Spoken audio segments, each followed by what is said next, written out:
السلام علیکم ورحمۃ اللہ وبرکاتہ۔ وعلیکم السلام۔ حضرت آپ سے ایک سوال ہے۔ جی فرمائیے۔ جیسا کہ آج کل معاشرے میں خواجہ سراؤں کے ساتھ اچھا برتاؤ نہیں کیا جاتا ہے، ان کو بری نگاہ سے دیکھا جاتا ہے، حالانکہ وہ بھی اللہ کی ایک مخلوق ہے۔ تو سوال یہ ہے کہ اسلام میں ان کے کیا حقوق ہیں اور معاشرے میں ان کے ساتھ کیسا برتاؤ کیا جانا چاہیے؟ اس سلسلے میں آپ ہماری رہنمائی فرمائیں۔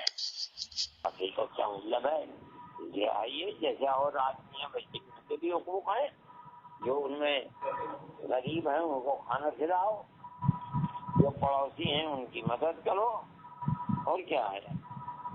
ایک دو طرح کے لوگ ہیں، ایک تو وہ ہیں جو اپنی شکل بناتے ہیں،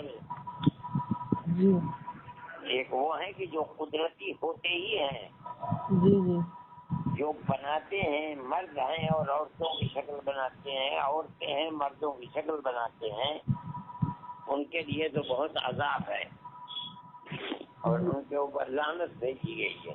لیکن ایک وہ شخص ہے کہ جو قدرتی طریقے کے اوپر مخنث ہے، اس کے لیے یہ ہے کہ جس طرح اور لوگوں کے حقوق ہیں، پڑوسی کے حقوق ہیں، غریبوں کے حقوق ہیں، بیماروں کے حقوق ہیں، اسی طریقے سے ان کے بھی حقوق ہیں، تو اس میں امتیاز نہیں ہے۔